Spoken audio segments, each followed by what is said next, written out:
I had one big problem with the Nintendo Switch until now. These are the Hori Split Pad Pro grip controllers.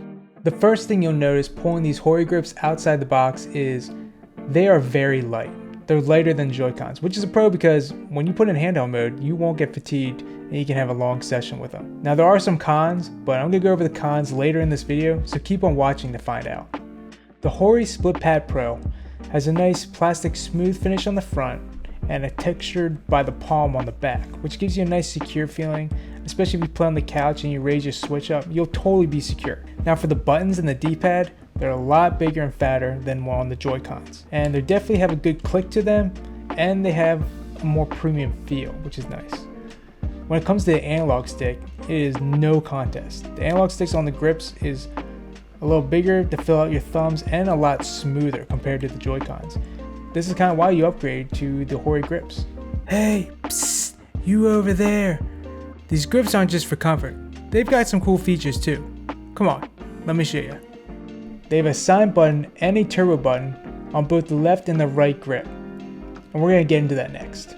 The first feature I want to talk about is the assign button. Now this is my favorite feature because it allows you to hit the assign button and you can click any of the front buttons or triggers and it maps it to the back button by your middle finger, which is really nice, especially if a game has awkward controls like Skyward Sword, where you can't remap them and you have to click in the left stick to use your shield, which is weird because if you click on the left stick, try to lock on someone and try to move around, it's really weird and awkward.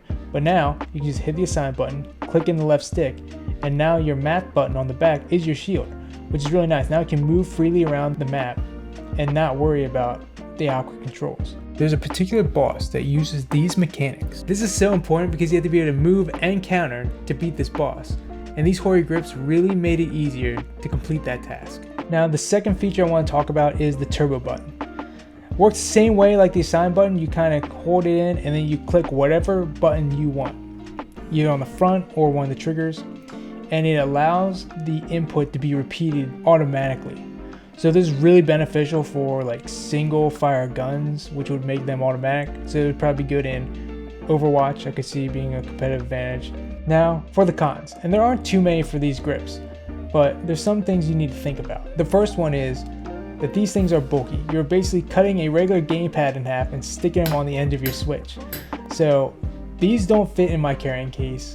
I usually have to like throw them in a backpack if I want to take it to go, which kind of sucks, but it's the price I'm willing to pay for bigger controllers for my handheld mode. The next con is these don't have any batteries in them.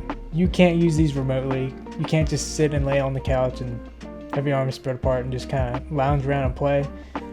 That's not what these are. They have to be connected to your Switch. Remember when I said it's a con that these things are light? Well, that's because they don't have any rumble in them. Games like Mario Odyssey, where you have to find a moon with the rumble, could pose a problem, especially since Nintendo used HD Rumble as one of their big marketing pushes when they launched the Switch, meaning they're going to try to shoehorn Rumble into any of the first party games, and it could be key mechanics in the game. I totally understand that for some people, this could be a huge red flag, and it's up to you to decide if that's worth it or not. GameSpot had an article about top grips to buy, and one of their cons for these grips were that they get drift after a year. Now, I haven't had that experience of any drift with mine, and I've had them for over a year. I've had them since October of 2019. But it is something to think about, and I just wanted to let you guys know that I guess it is a possibility. The final thing I want to talk about is price. Now, these range between $45 and $50. The translucent black and midnight blue were selling for $45 on Amazon. Now, the rest of the designs were either out of stock, saying they'll get in stock soon.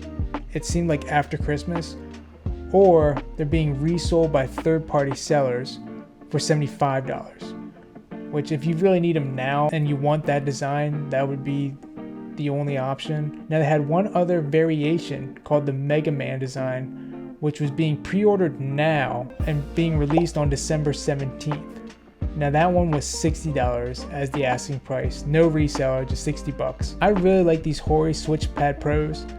They do everything for me. They have a nice comfortable grip when I'm playing in handheld mode, especially since I play 80% of the time in handheld mode. I hope I was able to give you enough information so that you can make a decision on whether this product is right for you.